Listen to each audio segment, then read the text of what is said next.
ஜெபித்து கொண்டே இருக்கிறார்களோ, அந்த காரியங்களை கர்த்தர் வாய்க்க செய்யுங்க. ஒரு சிலருடைய வாழ்க்கையில அநேக போராட்டங்களை உணர்கிறேன். வேதனை, கண்ணீர். என் வாழ்க்கையில் இதற்கு முடிவு உண்டா என்று சிலர் கேட்டுக்கொண்டிருப்பதை என்னால் உணர முடிகிறது. வேதம் சொல்கிறது, மனுஷன் முகத்தை பார்ப்பான், ஆனால் ஆவியானவரோ உங்கள் இருதயத்தை பார்த்து உங்களோடு கூட அவர் பேசுவார்.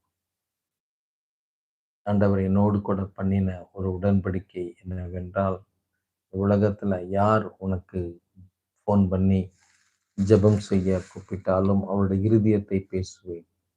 காரணம், அவர்களை நான் நேசிக்கிறேன். அவர்கள் வாழ்க்கையில் பெரிய மாற்றத்தை, முன்னேற்றத்தை உருவாக்கவே அவர்களுக்காய் நான் பரிந்து பேசிக் கொண்டிருக்கிறேன் என்று கர்த்தர் வாக்குரைத்தார். அதனால உலகத்துல எந்த மூலையிலிருந்து எப்பேற்பட்ட ஜனங்கள் எவ்வளவு கடினமான இருதயத்தோடு கூட கூப்பிட்டாலும் அவர்களுக்காக ஜெபிக்க